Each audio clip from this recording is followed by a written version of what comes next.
24 degrees. And now you're up to date on News Talk. Off the ball. This is News Talk.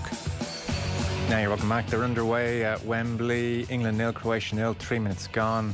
Certainly some booing of the knee, but plenty of cheers as well, and it lasts about 3 seconds. It's all so much ado about not much in so many ways, but they're underway. Big shadow on the pitch, 27 degrees. Sunshine is out. Not sure what the crowd is, the attendance is, but certainly plenty of people there, plenty of noise. So we'll keep you updated on that game.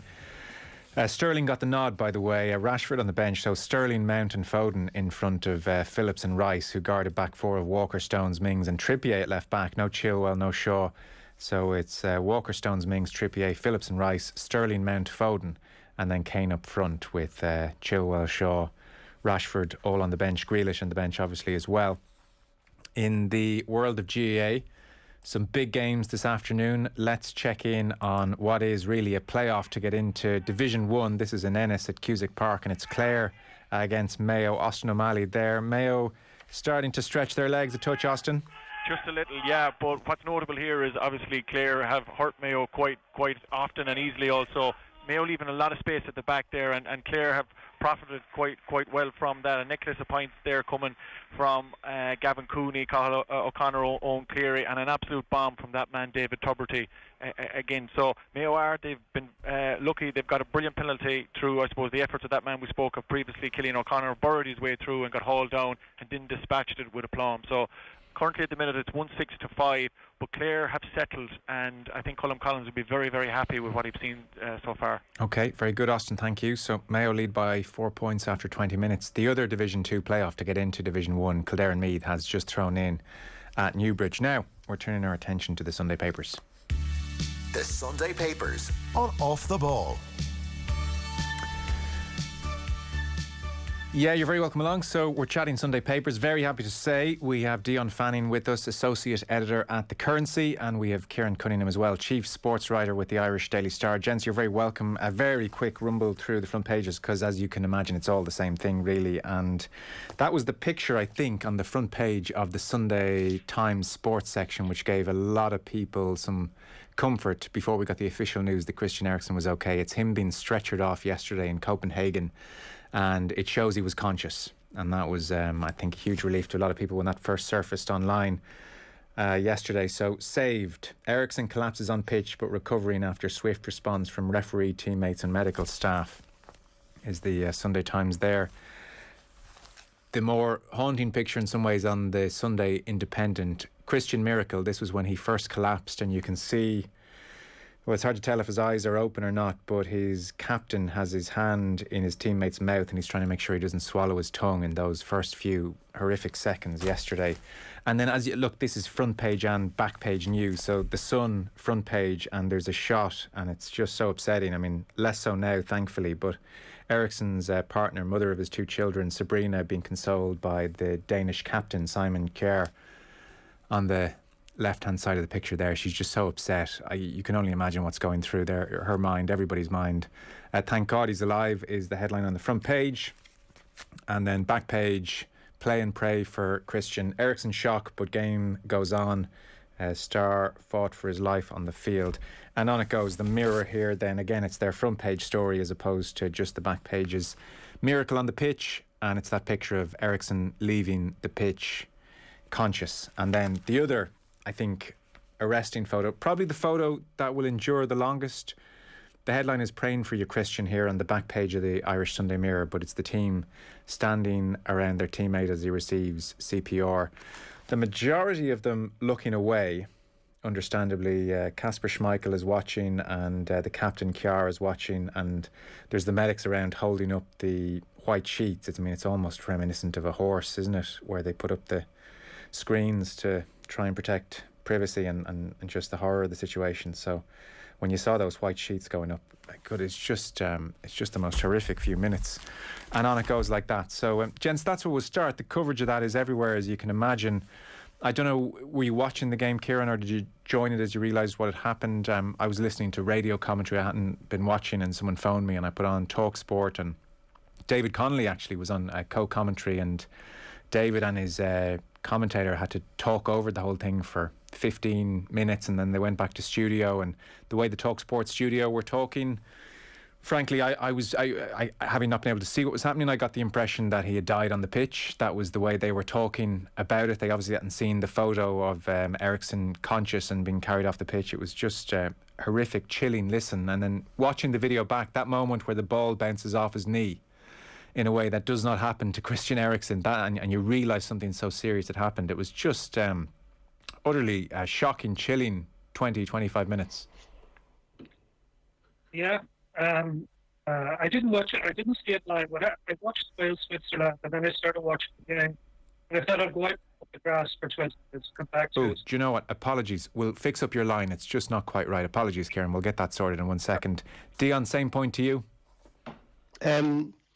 I had it on. I'd watched the first game, and I was actually in the garden, and I came back in to see Erickson. I didn't know it was Erickson, to see a player being treated on the ground, and I assumed, I suppose, as you do, that it's a head injury or something like that. I noticed it a couple of times, and I was like, okay, this is one of those long stoppages for a head injury, and I hadn't checked my phone or anything, and then you realise what it was, and I think, and I you mentioned it there, Joe. Like, I think the most arresting thing and the most sobering thing about it was that circle of his teammates, because suddenly these professional footballers looked like young boys, witnessing something that nobody should really have to see, and shocked and in need of comfort. You wanted to. They just looked like, and I thought, it kind of struck me then, like, on the BBC, Alex Scott, who I thought was brilliant, and I thought a lot of the coverage on RT and BBC got the right tone in a horrible, impossible circumstances, and people are going to say things that are that miss the mark. They're going to, they're filling air, they're doing everything.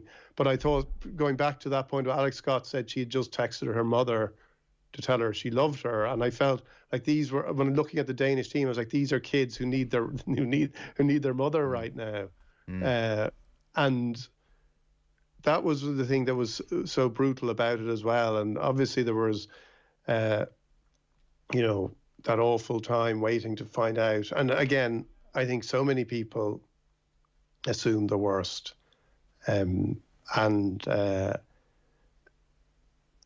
it was extraordinary, and it felt like a triumph when you heard that Erickson had stabilized and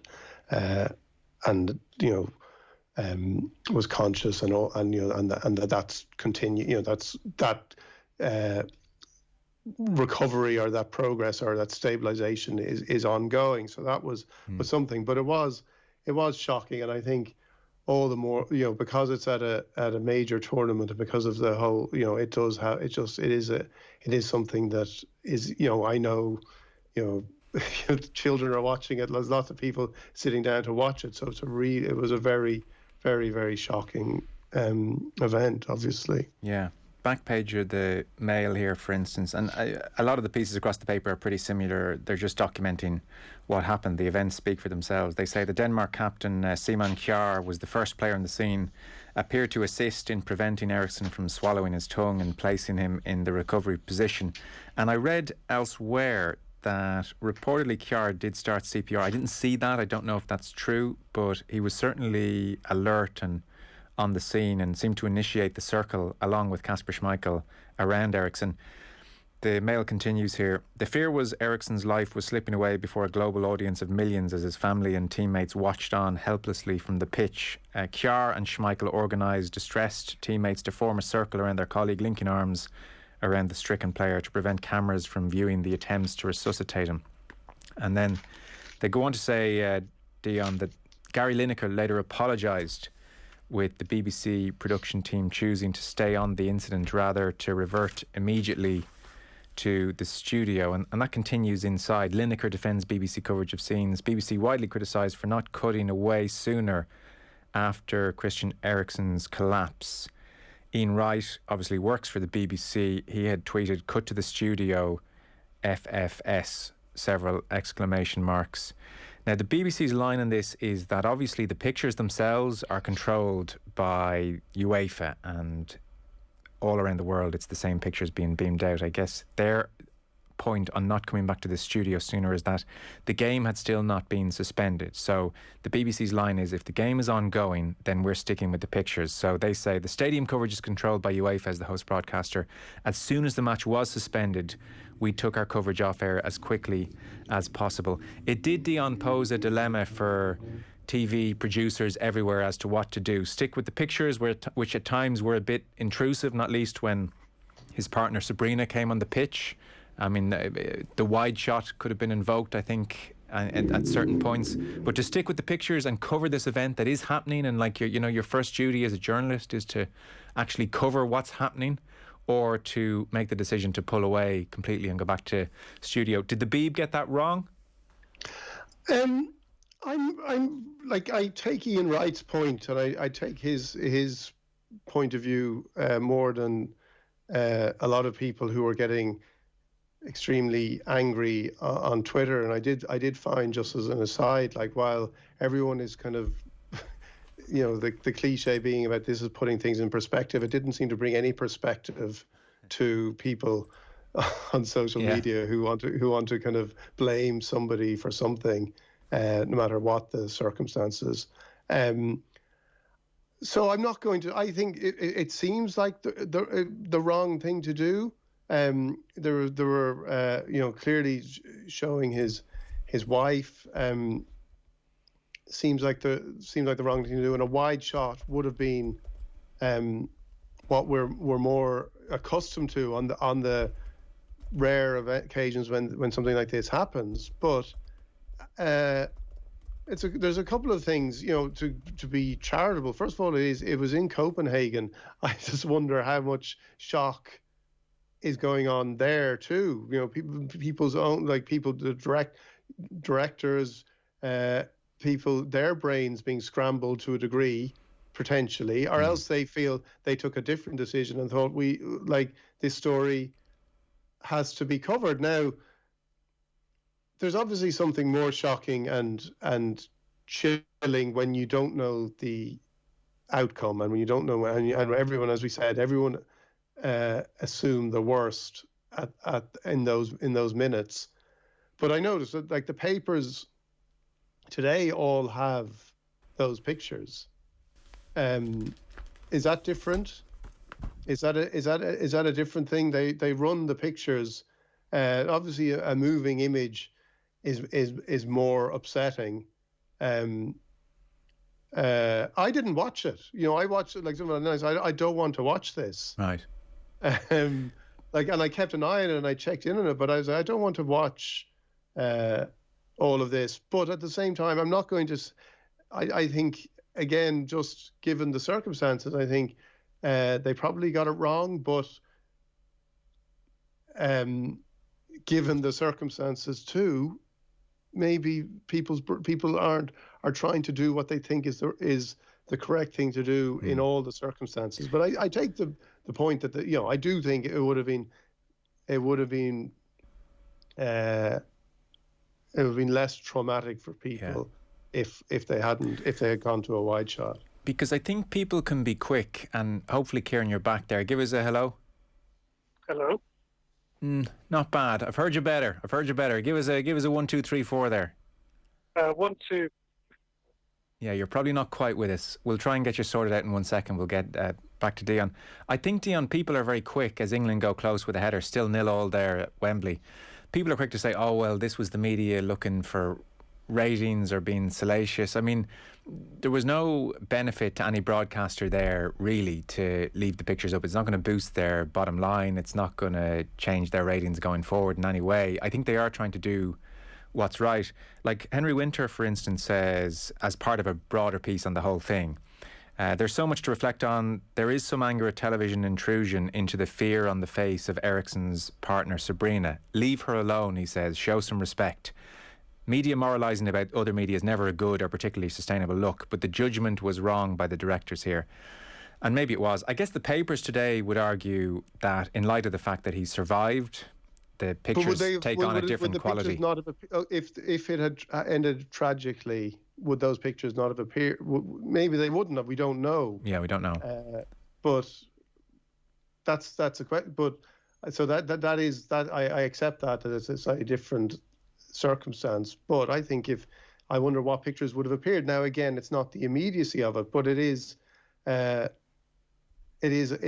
line that journalism and television especially goes close to on a number of occasions. I agree. I think showing his wife was distressing. Like, it was a distressing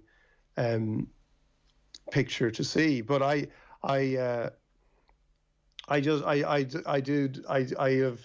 would just like to kind of try and see. I can clearly say from 24 hours, nearly 24 hours later, that it was the wrong thing to do. I would like to try and have some understanding for somebody in that position. What were they doing? Did they make a decision on this? Did they make it for the reasons you're suggesting, or some people are suggesting in terms of ratings or whatever? Or is there another reason, or is there essentially just a sort of a panic as well? I think a lot of it is panic. It's in Denmark. Like, this is the fact about it too. It is so close for everybody there, and it's it would be shocking if it was anyone. It's Christian Erickson. The key figure, a totemistic figure for Denmark. Like, for anyone in Denmark, this is a truly shocking thing to witness. Well, put it this way: nobody who was gone into sports journalism and got into football and working on football TV set out with the intention of documenting the minutiae of a man's death. You've got to give everyone a pass in that respect. They just were not anticipating this at all. And so I think there was a degree of not being quite sure what to do. The match hasn't been suspended. You're taking the footage that you're being sent, and you can go to studio a bit earlier. They probably should. But in real time, these decisions are just horrendously difficult. And I would counter that with again, as I mentioned earlier, like, there was, I think the coverage from the broadcasters in Britain and Ireland that I saw, the BBC and RTE, really got it right. Right. As much, again, with the proviso that and they did the very sensible thing as well of actually going off air as quickly as they could too, because there is nothing worse than creating this platform for somebody to just have to fill in time. Yeah. I read that Liam Brady was very emotional. I didn't see that. Yeah, he was, and Brady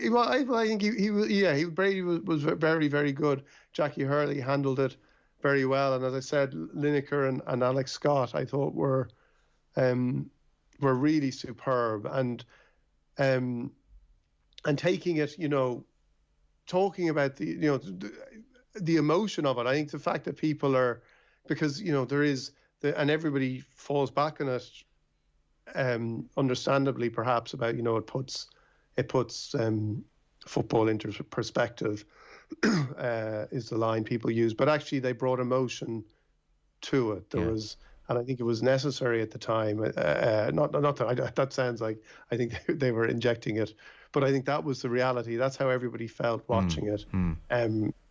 And they took it beyond. But it doesn't matter, like, really, whether they got it right in some ways. I was going to say they took it beyond the cliche, that's a good thing as a journalist. Like, I think Sam Wallace does that very well. The piece in the Sunday Independent today, like, he writes, because I actually was thinking about the papers today when we were going to talk about this.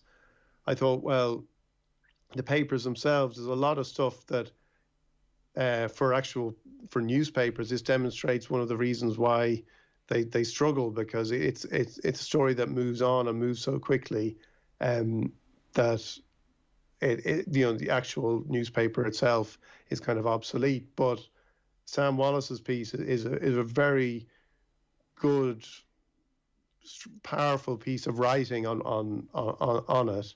And again, as a journalist, that's something that I admire in these circumstances. Like the most important, it does seem like again, to go back to the cliche that it doesn't matter, but at the same time, it is important that people can express themselves and bring something to it that goes beyond the simple kind of cliche, because that in itself can actually sound just a bit trite. Sure.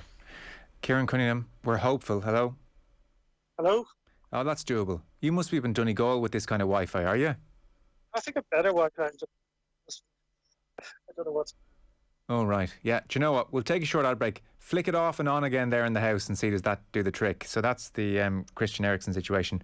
We'll take a short ad break.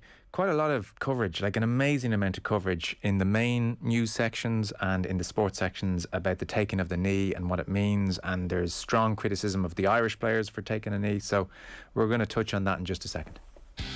The Sunday Papers on Off the Ball. The Future Proof Podcast. During the final stages of hypothermia, something very strange happens.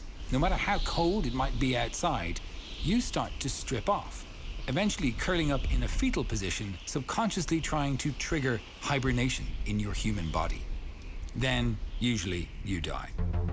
Extreme cold is usually not good for us, but it can be, and it's now the foundation of some very interesting new medicine.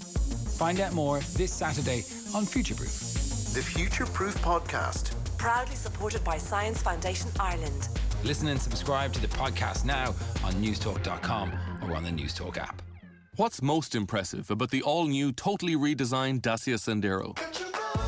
Is it its generous boot space or stylish LED headlights? Its smart media connectivity or comfort designed with you in mind? We think it's all of these things, and still shockingly affordable from €39 a week on the road. The all-new Dacia Sandero, the most affordable new car in Ireland, giving you more for less. Find out more at dacia.ie today. Offer is made under a hire purchase agreement. Deposit required. Payments drawn monthly. Subject to lending criteria. Terms and conditions apply. See dacia.ie. Afternoons are easy with InsureMyVan.ie, Ireland's low-cost van insurance specialist. Get your business back on the road with Insure My Van's best price guarantee. For super savings, visit InsureMyVan.ie. City Financial Marketing Group Limited, training as InsureMyVan.ie, is regulated by the Central Bank of Ireland. Enjoy perfect dishes with Zanussi's large-capacity multifunction ovens. And when you're finished, the cleanup will be a breeze with the built-in self-cleaning function. For more information, go online to paracity.ie or call in store today. Why not check out the Boyle Sports betting app to combine multiple markets on the same match into one bet with the Boyle Sports Bet Builder? Rated 4.5 stars on the App Store, you'll find all our latest odds and offers for the Euros. So remind us where to go, Stevie G. Boyle Sports. This is betting. 18 plus, bet responsibly, gamblingcare.ie. Planning a return to the office but not sure where to start? Then start here at Iconic Offices. Whether you're planning a full-time return, hybrid model or just need space to collaborate, Iconic Offices offers flexible solutions and payment plans across 16 Dublin city centre locations. Private offices, co-working, meeting rooms and virtual offices, all with premium IT, safety and service support. We've thought of everything so you don't have to. For a free consultation, visit iconicoffices.ie today. Sean, what's that thing going round the garden? That is our new Husqvarna Automower. Automower? Yeah, it's a robotic lawnmower from Husqvarna. Cuts the grass automatically, has GPS tracking and an app. Even works in the rain. I just thought, why spend time cutting grass when I could spend it with the family? Great! You can put the dinner on, so... No can do, love. Have to paint the man cave. Husqvarna Automower. Never mow again. Learn more at husqvarna.ie. The average attention span of a human is 6 seconds. 123inc.ie deliver your office supplies next day from Dublin, so you can buy local and still... Oh, look, a squirrel! 123inc.ie. We'll wait for the bus, the train, or the lights to turn green. We'll wait for the weekend and we'll wait for the rain to stop. But when it comes to pain, nobody wants to wait. That's why Neurofen Rapid Relief liquid capsules start working in just 7 minutes, with a formula that's absorbed faster than standard ibuprofen tablets. Choose Neurofen Rapid Relief Liquid Capsules and unleash the speed of liquid. Neurofen Rapid Relief Maximum Strength 400mg liquid capsules contain ibuprofen. For mild to moderate pain, always read the label. Next weekend, it's the US Open. And with 50% off a Now Sports membership, you can catch every, and every. Watch all 4 days of the US Open live with 50% off a Now Sports membership for 6 months. It's your sport on your terms. Join in at nowtv.com. 18 plus, new customers only. Offer ends 30th of June. Standard pricing after 6 months. Business is about to get moving again. On your mark. More nimble and more digital, it will be business accelerated. Get set. At Volkswagen Financial Services, we're ready with the funding solutions you need. Choose low-cost HP finance, the flexibility of PCP, or the convenience of leasing on every Audi, Skoda, Seat, Volkswagen commercial vehicle, and now Cupra. Get ready for business at vwfs.ie/accelerated. Finance provided by Volkswagen Financial Services Ireland. Subject to lending criteria. Terms and conditions apply. The Sunday Papers on Off the Ball. Now you're welcome back. We are reviewing the Sunday Papers. England have just hit the post. England against Croatia, 28 minutes gone. England dominating the game. Thus far, it must be said, Croatia very poor in the sunshine at Wembley. We have Dion Fanning with us, Associate Editor at The Currency, and hopefully Kieran Cunningham, Chief Sportswriter with the Irish Daily Star. I think we've gone the old-fashioned way, Kieran. I think you're effectively on the phone. Can you hear us there? Yeah, I can hear you fine. Yeah. Okay, good man. Sorry about all that messing around. Yeah, no problem. We won't dwell too much in the Christian Eriksen situation because we've talked about it at length. One point we didn't actually raise was the match going ahead that evening. As we understand it, the option was there to go midday this afternoon, and the players, once they'd spoken to Erickson, were adamant they were happy to continue. No one seemed to really step in and say, here, look, go back to the hotel, have some food, get a nice rest, come back tomorrow. You're all probably in shock, or certainly some of you are. What was your sense on the game continuing? I don't think it should have, and I don't think the decision should have been left to the players by any means, because how could they be in any kind of position to make that call after what they'd been through? And that applied to players on both sides. Like, it was very traumatic for the Finnish players as well. Like, there would have been such a build-up to them, the first ever game in a major tournament, and then for it to go that way. So I think UEFA should have made that call. In the Sunday Times, I think Henry Winter makes a point that I hadn't really thought about. Like when this is investigated, what happened to Erickson, like, I have a cardiac issue, which a lot of people have, and mine wasn't detected till I was in my 40s, and I had it since birth. And a lot of people have these underlying issues that aren't detected, but it's very strange, that he joined Inter Milan, Erickson, he joined Real Madrid, he joined Tottenham back in the day, and there would be very comprehensive medicals that if there was an underlying issue with his heart, how this was never detected. And Henry has factored in that the players didn't have a proper pre-season, they have been flogged this season. Could that have taken a toll? Who knows? But I think there's a lot of things that people should look into now. To move on then to this story, which is just, the taking of the knee, which was a big story after the death of George Floyd, and the Premier League players first started taking the knee, and then I think just kind of became almost missable for a good portion of the season, because it was just part of the landscape and they do it, and there was no real big deal or fuss or talk in the media. And now, since fans have come back and it's been booed, has just exploded into a huge story. We'll get on to the English writing on the English situation in a moment, but it's quite interesting that even in Irish media now, the Irish players taking the knee against Hungary being discussed at length. So we have various people here. Shane McGrath in the Mail, Brenda Power, the Sunday Times main section, and Declan Lynch in the Sunday Independent main section. So to try and give a brief synopsis, Shane McGrath very supportive of Stephen Kenny, who described the booing of the Irish players taking the knee as incomprehensible, and the headline is, Kenny stands tall to show true leadership. So Stephen Kenny had said the fact it was booed by the Hungary fans was incomprehensible, really. It must be damaging for Hungary with the Euros in Hungary. It's disappointing, doesn't reflect well on Hungary and the Hungarian support. And Shane McGrath says, in encouraging his players to take the knee, Stephen Kenny provided a compelling example of leadership. This is a man who, whatever the challenges facing him on the field, has shown a level of decency, compassion, intelligence and bravery off it.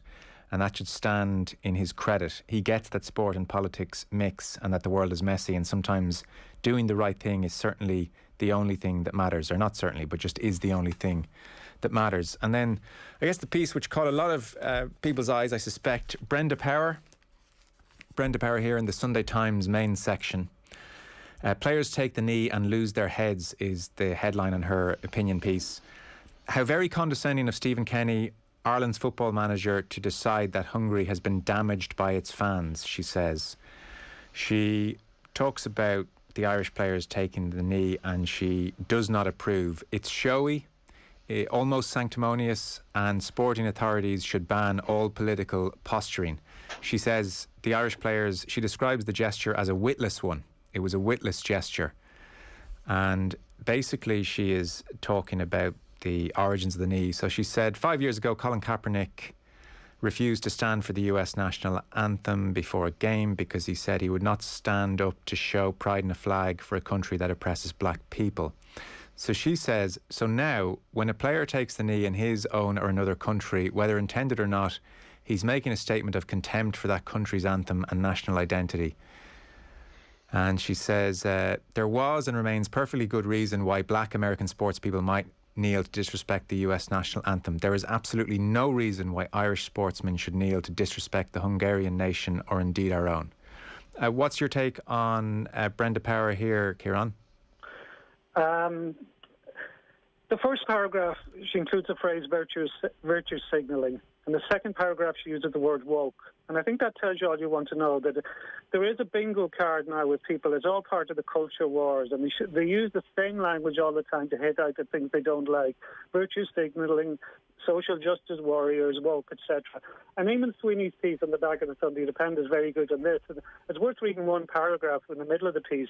He says, a social media check reveals that almost all the kneeling skeptics belong to the tribe obsessed with and vehemently obsessed to, in quotes, wokeness. The enemies of Brexit, transgender rights, the perceived excesses of multiculturalism, etc. That may indicate why they find one brief gesture of solidarity against racism such an absolute torment. Because it's very, very hard on the singular issue of taking the knee, why people are so worked up on this, they're against it, and why, you have England fans putting up video clips on social media of them booing it on TV, filming themselves booing it on TV. But it's because it's part of a wider culture war. And very unusually, now, Dion wrote about this in The Currency, the England team are now in a side that the England team were never really on before. Like, if you go back to the likes of Peter Shilton, Terry Butcher, they would have been big fans of Margaret Thatcher, there would have been staunch Brexiteers, etc. But now this is a different England, an England that's very multicultural in their background, and an England that has embraced what some call woke politics. But Brenda Power is talking about the Irish situation here. What about the Irish players? But why should the Irish be any different? There were four, against Hungary, Ireland played four players who were black or mixed race, which is the highest number ever they played in a game. They played the first player, Obeni, who was born in Africa. If you go through the under-21 squad, the under-19 squad and the current senior squad, most of the exciting young players now, I would say 70 to 80% of them are of African origin. Most of these players are based in England. So it's an issue for them as much as players that play in England. Of course it is. And it's a show of solidarity. One point, Dion, which jumped out of this piece. So Brenda Power is making the argument that Colin Kaepernick took the knee, wouldn't stand to show pride in a flag for a country that oppresses black people. So she says, therefore, when a player takes the knee in his own or another country, whether intended or not, he's making a statement of contempt for that country's anthem and national identity. When does the Kaepernick trademark on taking the knee run out, I wonder? Just because Kaepernick gave that definition and explanation, it does not mean that that's what's happening now. That is to ignore the current explanation, even given by the FA last night or by any of the players you talked to. So you kind of wonder when the Kaepernick trademark on taking the knee runs out. Is it 5 years? Is it 200 years? Is it never? Like, there's only so many gestures that you can come up with. Yeah, I don't think, as you said, Joe, at the beginning, like the taking the knee in this iteration comes from, the George Floyd killing, and this is what it has been in response to. So I don't see the I don't see it, and I think Brenda Power, because like maybe I'm wrong. Maybe she tuned in to watch Andorra Ireland and Hungary Ireland, like a lot of long-suffering Irish football fans, or maybe she so she's very aware of the context of the knee. She's very aware that all through the Premier League season, players have been taking the knee, because it isn't where they are. The response in Hungary is the issue about it being in Hungary, and the fact that, especially in front of a full stadium, some of the supporters were giving Nazi salutes as the Irish players took the knee.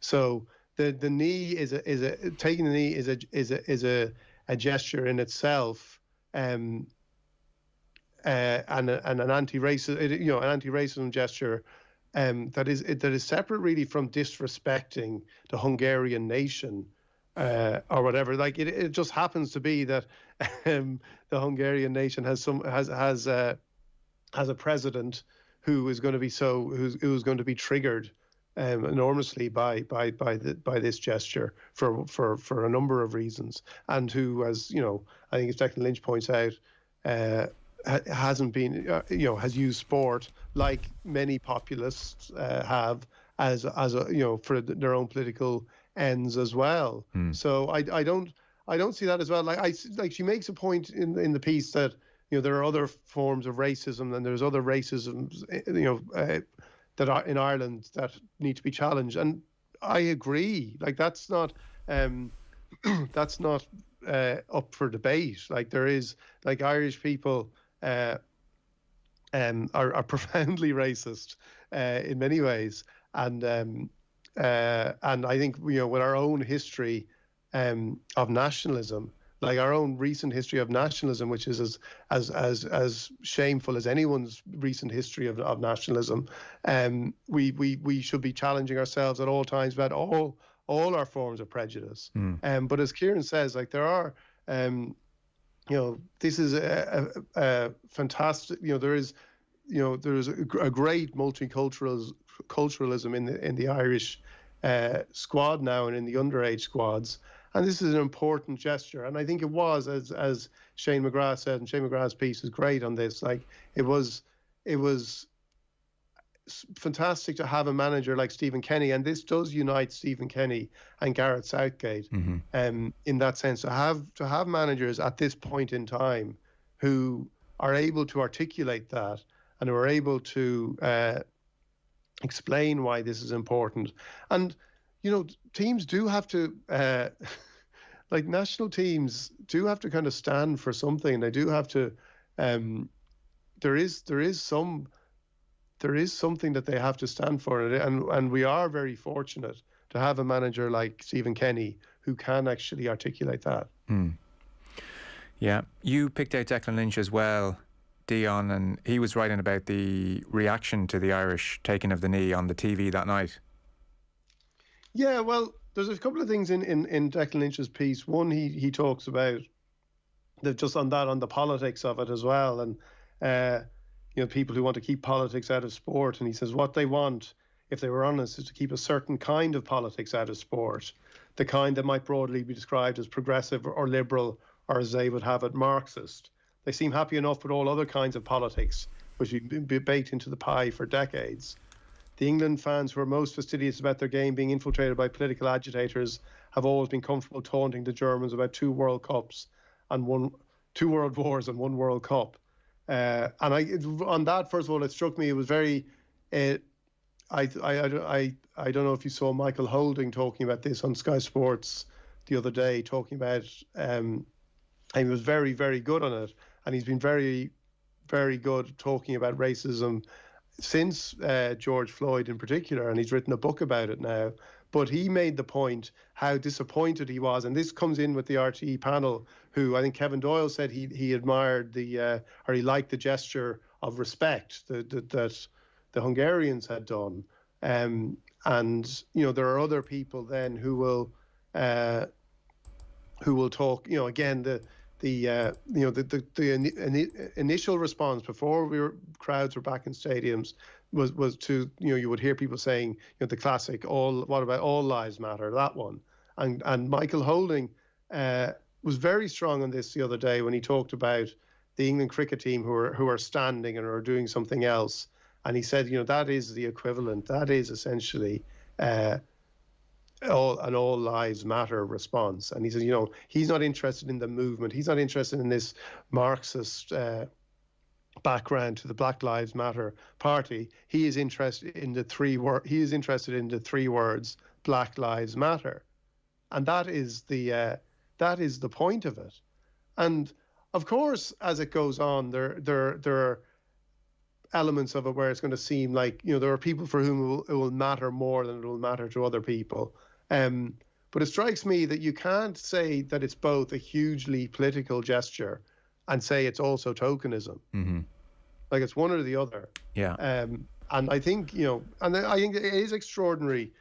And we might come on to the England stuff on it in a minute now, because there's an extraordinary weight on that as well. But I do think it is, in the Irish sense, it is. We have been fortunate to have the people we've had in management and the players we've had this week. Well, to move on to the English situation then more specifically, there's some great pieces written about it. You picked out Barney Renee's in particular, and it's a fantastic piece of writing. Just by the way, seeing as we're talking here in real time, this was the reaction at Wembley about 43 minutes ago. It's still 0-0 in this game, by the way. This was the reaction when the game kicked off and the players did take the knee. Temperature of around about 28 degrees at the start of the game as England's players take the knee.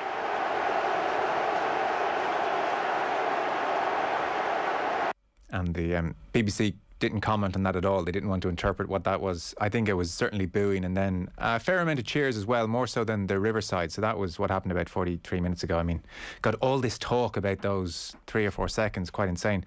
So Barney Renee, Kieran, it ties in with your point you made about how the nature of the England team is changing. So the theme behind Renee's piece, he's talking about this intersection of politics and international tournament football, the 2021 version. And he says, for the first time, the England team and manager are decisively and unarguably of the left. For the first time, there is a schism between the player's manager and the team's core fan base, which is obviously more to the right. And he says of Southgate felt like an accidental leader in 2016, an in-house fill-in. This has proved misleading over 5 years of quietly effective revolution. If he feels like an accidental politician too, then this current status is also simply a function of character. Southgate has listened to his players and he has followed his conscience. And he makes maybe the key point, Kieran, as to how all of this might play out. He says, football won't solve your problems, but nothing succeeds like success. And there's a genuine sense, and if there is a genuine sense of unity out there, it is in the sense that everyone without exception needs a little escapism, a little collectivism, and a reminder that life can also be a source of shared pleasure. Now, that is dependent on England winning and going well. And I think Barney Renee makes the point, Kieran, that if they win and if they go well and you can't help but warm to your national team doing well and scoring goals, then maybe a sense of unity does break out. Obviously, if this tournament goes badly for England and if they were to lose this game or not qualify for the knockout stages, then this knee thing will become far more divisive and more of a talking point, and they were getting distracted and getting them ahead of themselves and all that kind of stuff. And that's almost like the pressure on these players as much as anything. Yeah. Dion lived in London for quite a while. I lived in London for 4 years, and it's a country I'd be very fond of, and I know Dion is as well. And I think it would be very necessary for England, the way England is now, to do well, like as a country, not for football's world or anything, because it would need it would be great for the people of England to get behind a group like that, because they are different to the groups that went before. And you have, there's so much Euro 96 nostalgia going around, because 25 years ago, that tournament was in England. Most of England's games this time around are in England, and the BBC went big into it before today's game. But that time, that was a height of yob culture. It was the lads and ladettes magazines. There was a lot of rubbish around that time, and it wasn't a time I enjoyed in London, I have to say. And it's a time now that's it's pretty grim in a lot of ways. But what has changed is the nature of the football team. I think that the way they're thinking and looking at the world, I think Terry Venables had a very different worldview to Gareth Southgate, for example. Jonathan Liu, in the wake of the Naomi Osaka thing, wrote a column saying press conferences should be got rid of, that they've had their day. And I found the reaction from a lot of journalists was extraordinary. Like, it wasn't like there was a groundswell of journalists saying, get rid of press conferences. It was one column, but he was pounced on and jumped on. There's a lot of us within the media are very reluctant to change the way we do and challenge the things we do. But Gareth Southgate then, a week later, wrote a piece in the Players' Tribune, or he collaborated with somebody to write it. It was 1,700 words, and it was miles better than anything you'd hear from a manager in a press conference. It was an extraordinary statement of who he is, what his team are, and what they represent, and what they want to be. You know, I'd urge anyone to get it out. And I don't remember a manager ever putting anything like that out there before, which makes this moment for England very interesting. Dion, what's your take on the English situation? We've talked about the Irish situation. Well, I think England's situation is hugely interesting right now. Like, it is extraordinary to see the pieces today from, you know, Oliver Holt, David Walsh, Barney Ronay, lots of people writing about, you know, how important taking the knee is. And the FA put out a statement overnight about it and asking the supporters to understand this. And Kieran's right, the Players' Tribune piece by Gareth Southgate was excellent. I would say that he also spoke brilliantly about it as well last week, slightly undermining Kieran's point that, you know, nobody should, you know, we don't want to hear from people in press conference, but he did actually speak very well about it, and he does articulate it very well. But I think there's a really significant thing happening, and I did write about this in the Currency this weekend. For generations, like, I lived in England for 20 years, but I also covered England at tournaments, and it is a splendid thing to do to cover England at tournaments, because there's nothing as entertaining as, or there was nothing as entertaining as the witnessing the clash of egos, the friction between the players and the media, and, you know, the sycophancy in one hand, just the entire organism kind of moving through foreign lands, and feeling slightly put out about this in many instances. And that is a kind of, you know, the story I often tell is of in San Etienne in 1998, after England-Argentina, and when the Argentina players came out after this incredible game, one of the greatest World Cup games, certainly of that tournament, one of the great World Cup games, and they were on, about 6 of them came out, these beautiful Argentinian players, Batistuta, Ortega, Varane, these stunning, gods, and they were all exuberant, and they'd beaten England, and their media were there in a kind of pen in front of them. And as they spoke, it was about midnight, because it was, the game had gone to penalties and everything. And as they spoke and celebrated, you could hear this rumbling discontent building from the English journalists. And finally, one of them snapped and was like, "F off, F off! We've got deadlines." And started screaming at them, screaming at these beautiful, beautiful men to clear the stage on their finest hour. And they just looked at them with kind of contempt. But that was the world. There was a harmony, an ugly harmony in the worldview of the English media, as it was, the England supporters as they were, and unfortunately continue to be, and the England players to a degree, in that everything, the world to them was a place to be frightened of. It was a fearful and terrifying place. The players were presented to the media in a way that I remember being struck by that very first World Cup. The way they were presented to the media, they dealt with the media, was different to the way other countries dealt with the media, where the players would walk out and talk to anybody. The English players were presented to one group of media, then ushered over to another group and protected. And the world, they were given this message all the time: the outside world is somewhere is a fearful and dangerous place where if you step out of line, if you say the wrong thing, you're finished. And then amazingly, when they stepped out onto the pitch in a World Cup or a European Championships, they played as if they stepped out of line or they did the wrong thing, they were finished. And the supporters, their fear presented itself as anger and hatred, and the media then was turned against the team at any opportunity, and that went on. And I told the story in the currency piece as well about, at the very beginning of this, or a story an English journalist told me about Sir Alf Ramsey after they didn't qualify for 1974 World Cup, and 8 years after winning the World Cup, and a journalist, one of the senior journalists at the time, just leaning over to him at a press conference and saying, "Sir Alf, it's time to go."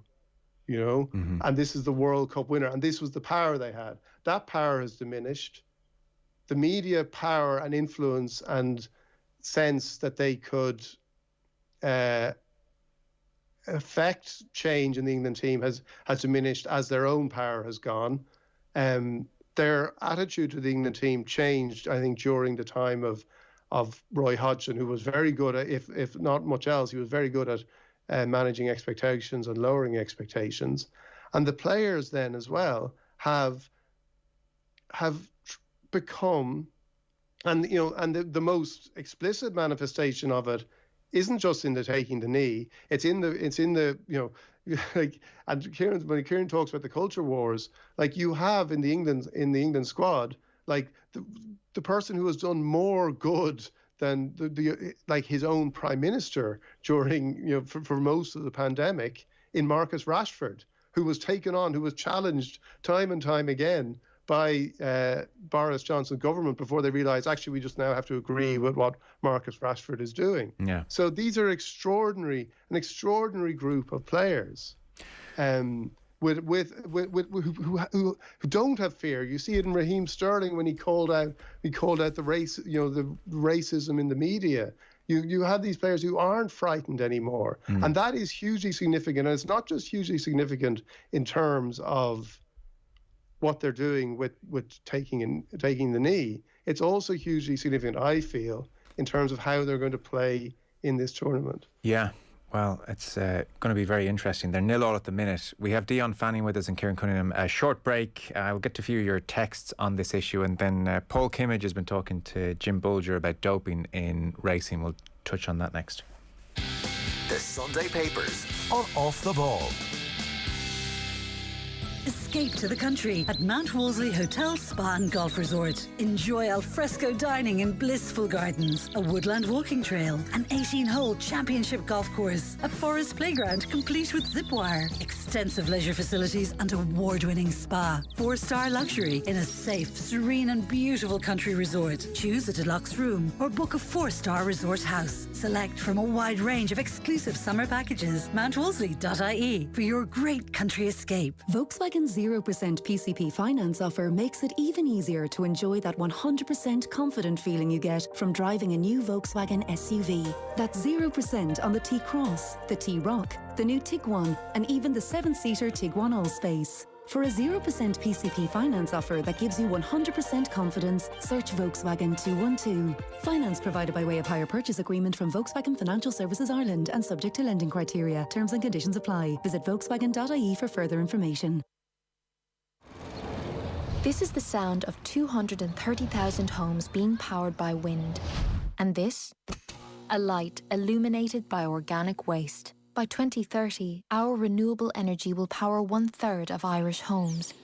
Now you're hearing our restored peatlands quietly capturing carbon over the coming years as we look to lead the way in meeting Ireland's climate action targets. Big change sometimes happens quietly.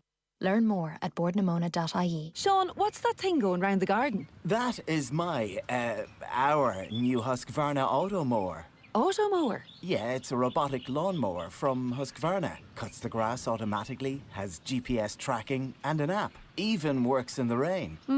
I just thought, why spend time cutting grass when I could spend it with the family? Great. You can put the dinner on, so... No can do, love. Have to paint the man cave. Husqvarna Automower. Never mow again. Learn more at husqvarna.ie. So, I hear you're coming back. It's been a while. Some of those nights we spent together, birthdays, St. Patrick's Day, Christmas, we put the world to right, watched cup finals, and in the middle of the biggest match, you'd flick over to the 4:15 from Fairy House. So many memories. I miss dancing with two left feet to DJ Vinyl Richie or whatever he was called. I've missed that fire in your hearth. I know I took you for granted. I never thought you'd leave. I can't wait to see you again and say those 3 little words. 2 Heineken, please. Let's get back together. Heineken supporting the LVA and the VFI. Here's to fresh beginnings. Enjoy Heineken responsibly. Visit drinkaware.ie. Mega sale now on at Curry's PC World. Save €100 on the HP laptop with AMD Ryzen 3 processor, now $429. Save €400 on the Samsung American-style fridge freezer with water and ice dispenser, just $1189. Or save up to €800 on Samsung TVs with the 55-inch QLED TV, now only $1399. And get free delivery on all large kitchen appliances and large screen TVs. Get in store or online at currys.ie. Show Me the Science with Professor Luke O'Neill. A News Talk original podcast series focusing on different issues, from the serious to the silly, all explained through science. Catch up on the podcast series at newstalk.com or on the News Talk app. The Future Proof Podcast. During the final stages of hypothermia, something very strange happens. No matter how cold it might be outside, you start to strip off, eventually curling up in a fetal position, subconsciously trying to trigger hibernation in your human body. Then, usually, you die. Extreme cold is usually not good for us, but it can be, and it's now the foundation of some very interesting new medicine. Find out more this Saturday on Future Proof. The Future Proof Podcast. Proudly supported by Science Foundation Ireland. Listen and subscribe to the podcast now on newstalk.com or on the News Talk app. Listen back to your favourite News Talk shows at newstalk.com and on the News Talk app. Across Ireland. This is the IMRO Radio Awards National Station of the Year. This is News Talk.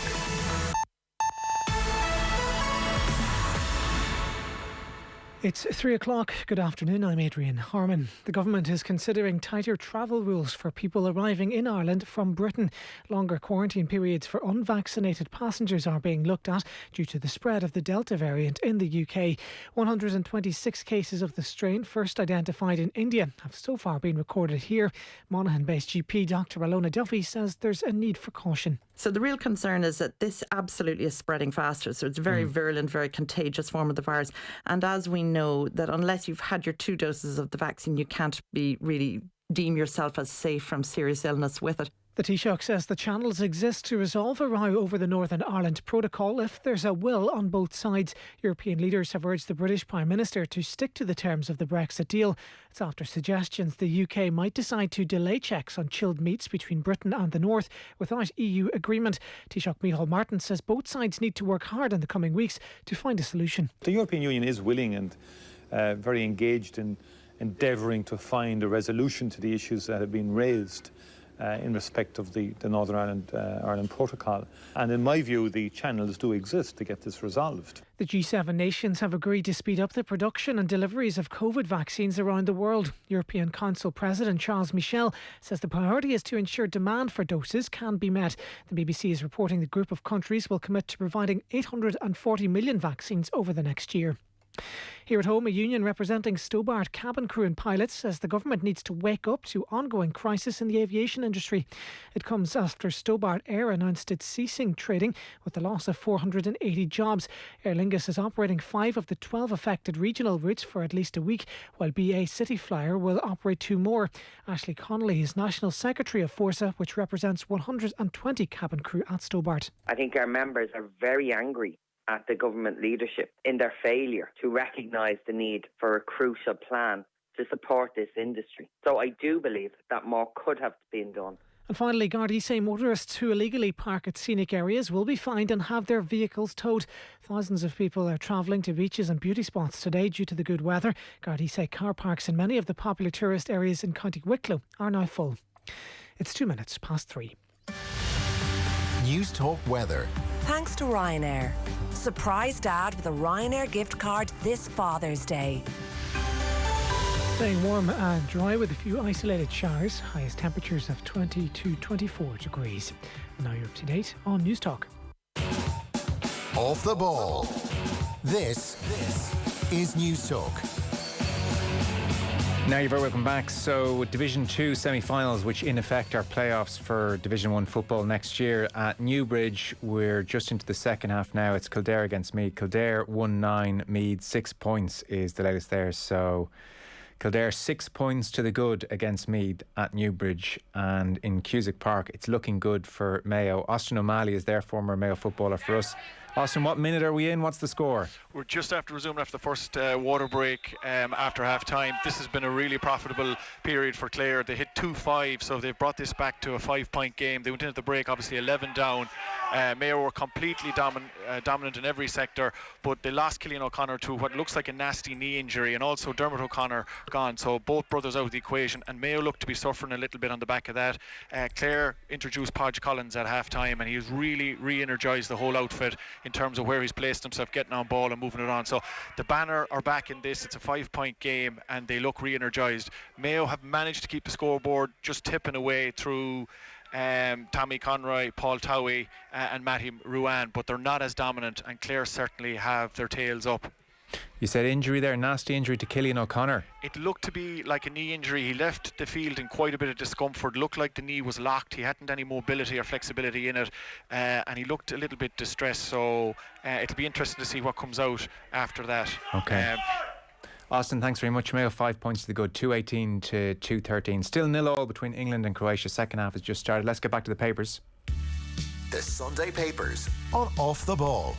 We have Dion Fanning with us, Associate Editor at The Currency. Kieran Cunningham as well, Chief Sportswriter with the Irish Daily Star. Just one last text on the knee and the booing. I know some people have had their fill of this conversation. I get that as well. Frank, who's from London, living in Cork, he says, lads, ultimately the problem with the knee is its meaning has changed since the death of George Floyd. It's allowed people to project various interpretations on what it stands for and rationalise their booing. I totally agree with that, Frank. But like some of the coverage, for instance, at the bottom of David Walsh's piece, you have Lawrence Fox, the actor who really kind of came to prominence on Newsnight a while back, and he's set up his own political party now. Just with the taking of the knee, he has said, I'm embarrassed to be British. I hope any team but ours wins in any future sporting endeavour. Millionaire woke babies protesting inequality on 200 grand a week. We deserve everything that's coming. Weak men, weak. Joe, can I just say something on that? Yeah. Because it is one of the kind of things about it. I do think there is, and it goes back to a lot of these pieces, like the failure to appreciate racism is something that nobody who hasn't suffered from racism can really understand. And we can be empathetic and we can give our support, but like those kind of ideas and those comments, and David Walsh, quotes the a conversation between James O'Brien and a caller on LBC as well, and they're along similar lines. Yeah. And it reminds me in some ways of when during the Patrice Evra Luis Suarez affair, when Liverpool fans were booing Patrice Evra. And they would insist that they weren't, that this wasn't racism. They were booing him for what he had done to Luis Suarez. Now, the fact that Luis Suarez was guilty of racism and had racially abused Patrice Evra, and that was the cause of it, seemed to be now that was a very tribal thing, but again, this is a tribal in a different way. But that seemed to be lost on the people who in many other circumstances consider themselves the most righteous of anti-racists. No, I get that. There is a similarity in this, in that people, you have to understand And I think, and again, and this goes back, like, you have to understand the lives of people, and that, like, it's silly to engage with an idiot like Lawrence Fox, but like all these, all the footballers, who are earning whatever money they're earning, they've all had lives prior to being footballers. They all have family members who have lives, and they all have experienced, the black players will all have experienced racism, not just since they became not just since before they were footballers, but since they've been footballers. And if you can't kind of grasp that, if you can't think, right, I must try and sort of understand what this means. And I think the killing of George Floyd did start that conversation, and did start people thinking about that in terms, first of all, in terms of racism in America. And you heard so many, black people in America talking about that moment when they have to have the conversation with their children to explain, like, what, the racism they're going to endure, and why they're hearing the things they're hearing. But those things are happening. You hear the most shocking racism on the streets of Dublin. Like, we're a country that is so far, that we're 30 or 40 years, I think, even further behind where other countries are in terms of actually education. And that's something that needs to be addressed as well. But it is just a kind of a shocking failure of understanding when you read those kind of takes, willful or otherwise. The reason I mentioned his quote, though, well, one, it's in the paper, but two, like, he says they're protesting inequality, and he's saying, well, they're on lots of money a week, therefore who are they to protest inequality? I think that serves to the point that the listener was making, that you can almost project various meanings on this. Like Brenda Power saying, it's not about racism, it's about overpaid professional sportsmen delivering lectures to their fans to feel good about their own pampered existences. Like, there's a very simple line here, and it's amazing it's become so complicated, and I think that is part of the problem. There's the George Floyd death, there's a global moment of talking about racism, and the US one is specific to police behaviour and brutality there. In the UK, they're tearing down colonial statues, but it is linked initially to Black Lives Matter, and then the Marxism stuff comes up, and so they separate themselves from that very simply, and it just becomes a very simple gesture, nothing more than that racism is bad. It's no more complicated than we are taking a knee against racism. This is an industry where there's 92 professional clubs, and how many managers are black? That is systemic racism laid bare and manifesting itself at its most obvious, and that is all it is. And so to be trying to draw any other meanings or inject any other meanings into it, I think it is just willful. I don't even know, is ignorance the word, but you're doing it willfully. Like, the FA statement last night couldn't have been clearer, and I don't even think they released that statement thinking it would stop the booing today. I think they just released it to almost in a preemptive way, because they were going to hear the same old gibberish on LBC about what it stands for this and it stands for that, and they were just trying to say in clear terms, it's not linked with anything, it's not linked with BLM, it's just a simple racism is bad. That's all this is. Well, it is the Michael Holding line that he's concerned. What is interested in are the three words: Black Lives Matter. That's it. That's what he believes taking the knee represents. That Black Lives Matter, and for too long, that hasn't been the case. Yeah. And I think for people who, and I take that point that people can project whatever they want in it. That's.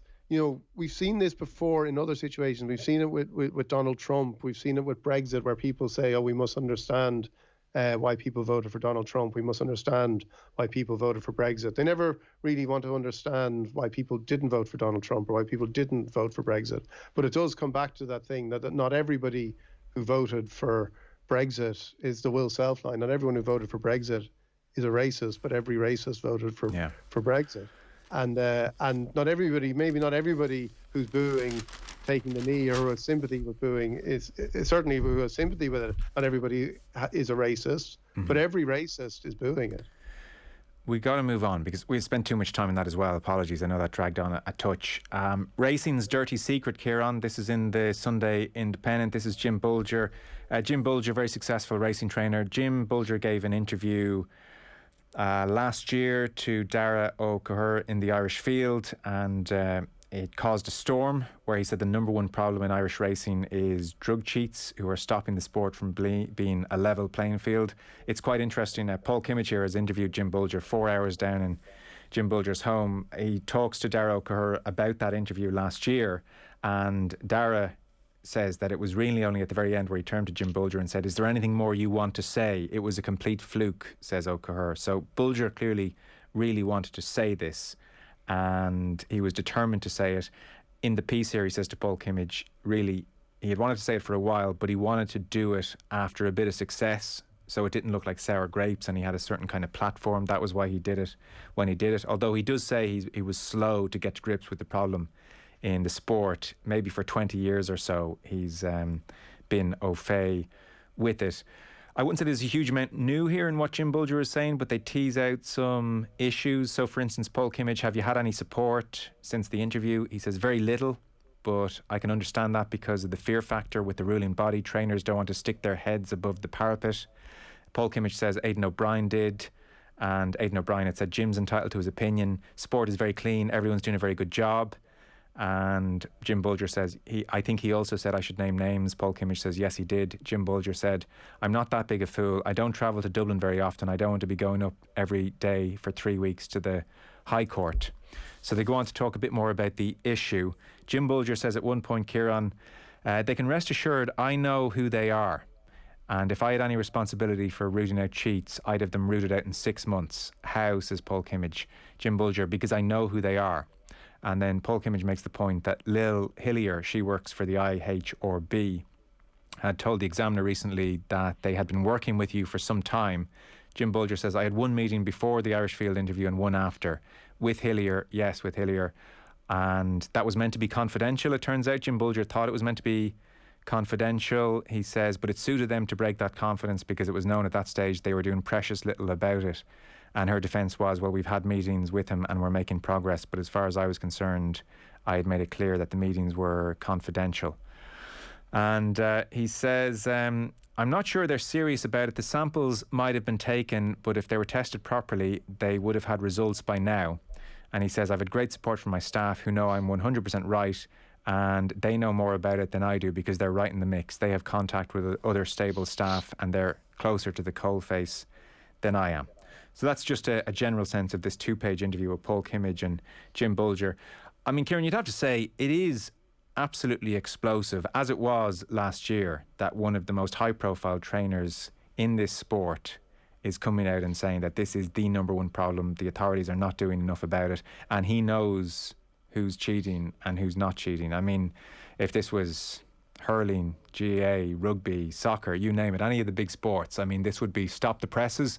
It hasn't really been like stop the presses in racing. It's not like there's been this sudden, hang on everyone, Jim Bulger has said this, we need to get to the bottom of this, we need to root this out. Racing just kind of carried on, I suppose, a little bit. Yeah, no, that's a fair point, because he's a very unusual figure to be a whistleblower. And, you know, he's 79 years old. He's nothing really to gain from it, you know, other than maybe peace of mind for himself that he loves the sport and he wants to see it clean up its act a bit. But, you know, as in terms of personal gain, he's actually getting a lot of hassle and grief over it. Like, at his stage of life, a lot of people wouldn't want that. So he deserves huge credit for coming out and confronting it.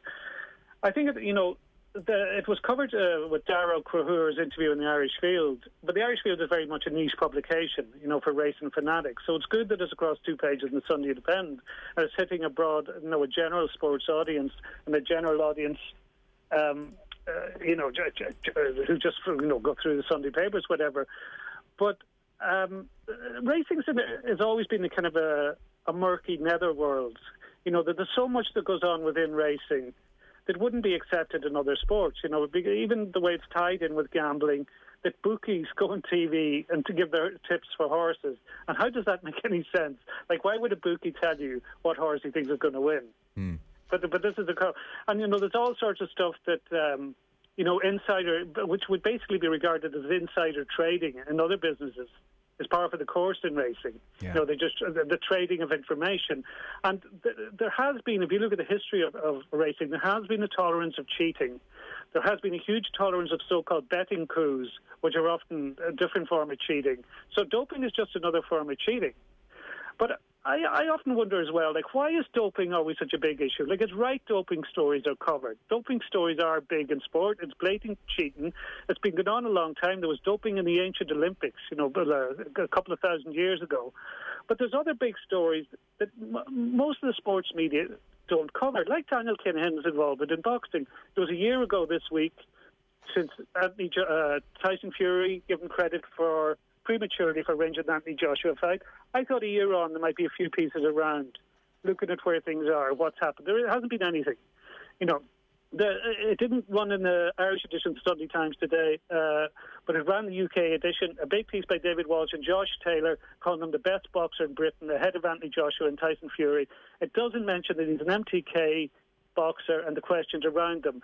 And I just wish the same rigour was taken to a massive global story like that as it's taken around doping stories. Because those stories matter as well, and arguably they matter more. Yeah, that's fair. Dion, I don't know how on top of this story you were last year when Jim Bulger first spoke or not, but what do you make of these comments today? I mean, it's not... he certainly hasn't shied away from what he said last year. If anything, he's doubled down, and he doesn't think that the samples they've taken, he says... I mean, that's the huge accusation here, and in fairness to the IHRB, they deserve the right to reply on that one. He's arguing the samples weren't tested properly now, because by now they would have had the results. It's not entirely clear in that piece. I suspect here, because he's campaigned about hair testing. So there's various ways, obviously, to test. And hair testing allows you to, in a way that blood and urine don't, they can provide a detailed historical record of drug use in a horse, including anabolic steroids. So in some cases, years after medication has been administered. Like, that's the real advantage here. If you take a hair sample, you could find evidence years after a steroid might have been taken. And I know the IHRB said late last year that over 60 drug tests on hair samples had been taken from horses since the summer, and there had been negative findings. And I know that the IHRB, certainly on their website, make the point that they have put hair testing in ahead of most other countries. So they're standing over their approach to this whole thing. But Jim Bulger is very sceptical about that, and that's at the heart of this issue. But like I said, I don't know, were you on top of this last year, Dion, or what you make it today?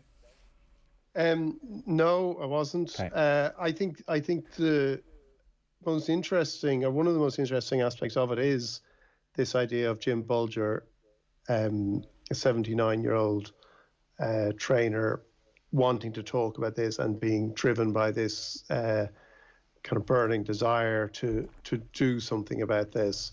I think it's like how much traction it's going to get is an interesting point, because like there is one exchange where Paul Kimmich says to him the penalties for using prohibited substance are pretty laughable. When he asks him why wouldn't you do it, and he said, I wouldn't do it because it's cheating and I'm not a cheat. I know there's an attitude in racing that's all about winners, fair means or foul, but I think there has to be an element of decency in the whole thing. You have to have some self-respect, and I know I have right on my side. Now that is a fantastic mission statement, but I don't know, as Kieran has said, like racing, there are so many elements of horse racing that I think people have sort of priced in various elements of cheating, if you like, or like racing has the non-triers rule.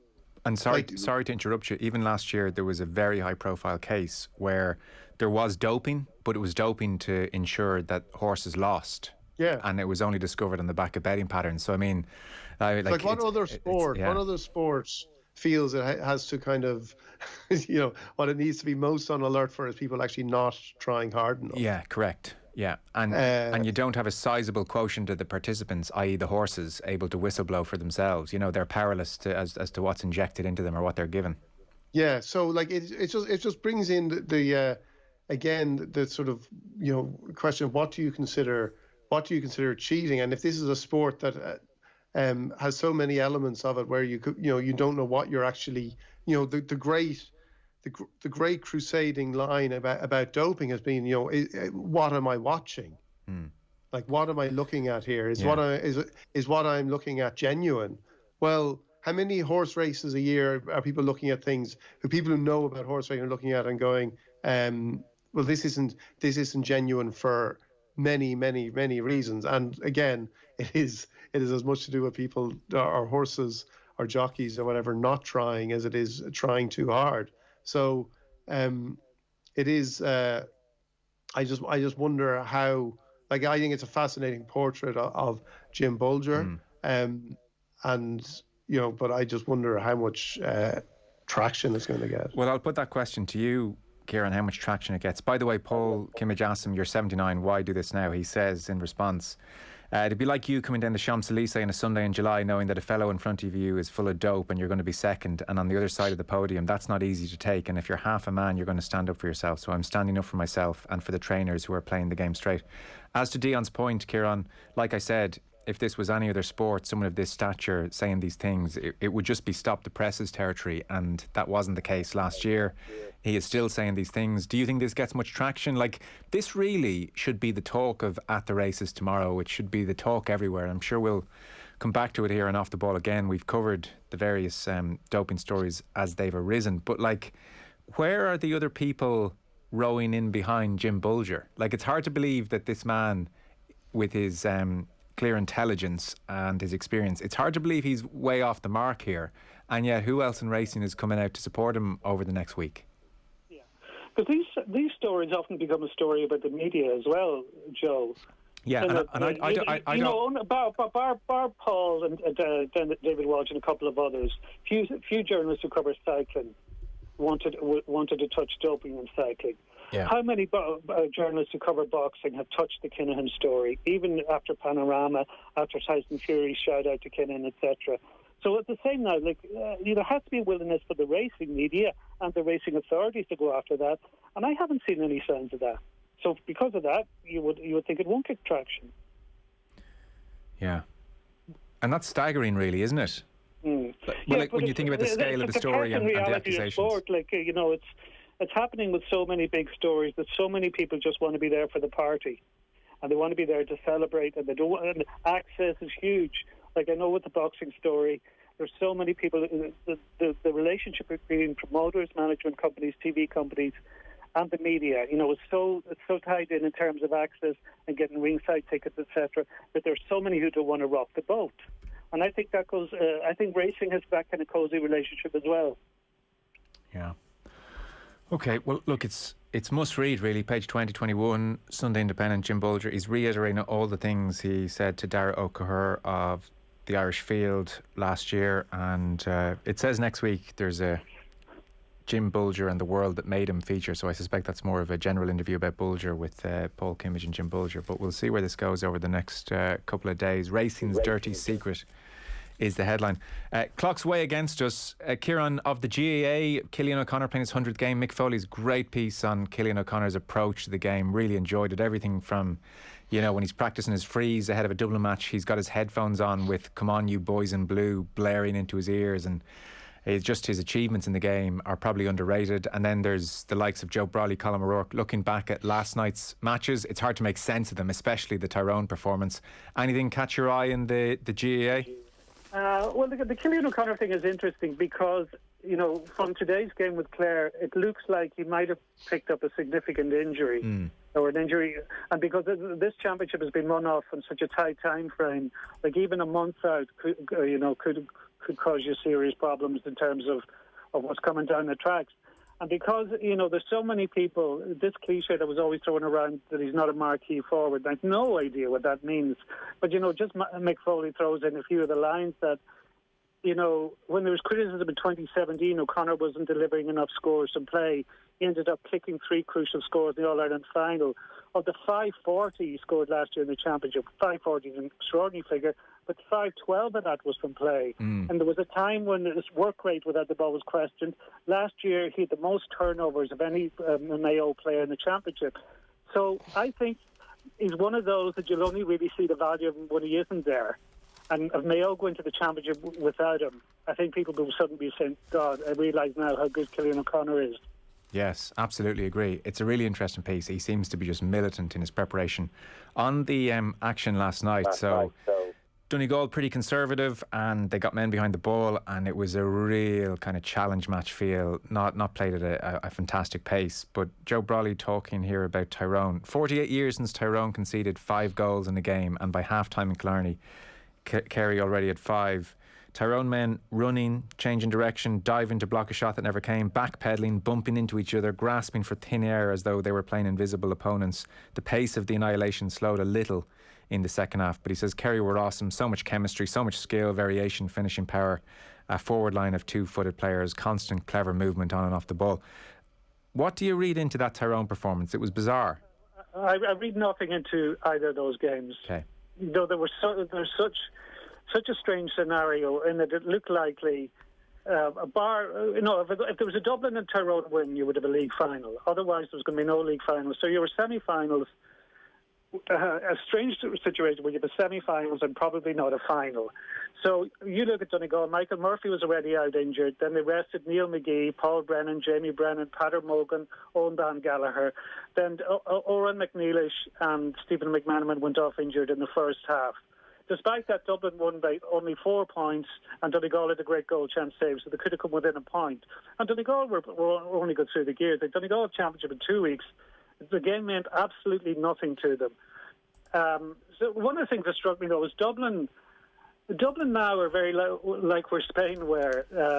When Spain won the 2 European Championships and won the World Cup, this stuff started about Spain being boring to watch. And Joe Brawley kind of just touches on that near the end. You know, the perfect football this good is difficult to appreciate. Dublin were their boring best. And they do now, you know, because there was one moment in the first half that Donegal forward Niall O'Donnell took a shot from the right wing with his right foot, which is a low percentage shot. He kind of trying to curl it over the outside of his right boot. And he kicked it wide, and Patrick McBrearty was inside him, and he looked to give him a bit of an earful. And I'm just thinking, a Dublin player will never take that shot. You know, they haven't taken that shot in 7 years.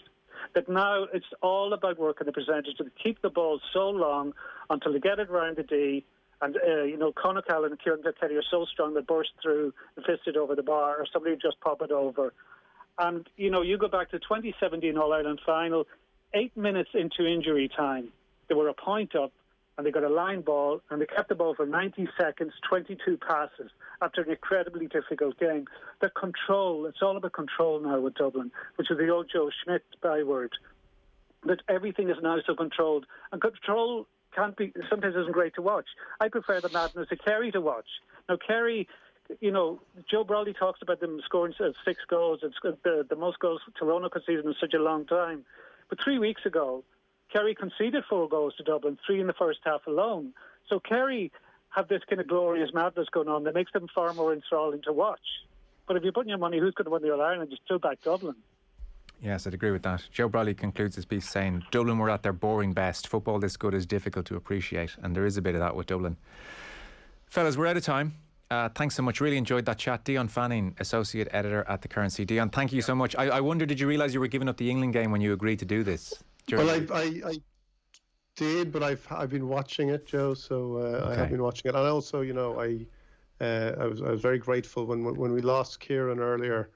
I did, you know, is there anything I can do to help? Personally, I'm not, very technical, but I was like, let's get this. We need him on the lines. I know we're going to be talking about GAA, and I was, there was a terror in me at that point.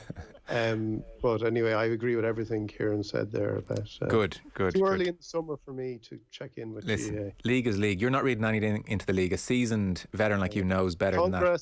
And then you just move on. You wait for the championship. Yeah. That's my rhythm. Kieran Cunningham, who's based on your Wi-Fi, Kieran, this economy we're trying to create now and to entice workers, we have a way to go. Yeah, it generally works okay. I have no idea what happened today, so a bit frustrating. Thanks for sticking with it. No worries. You came through loud and clear in the end. Kieran Cunningham, Chief Sportswriter with the Irish Daily Star, and Dion Fanning. Thanks so much, guys. Appreciate it. That's the paper review for this afternoon done. We'll go down to Ennis and check in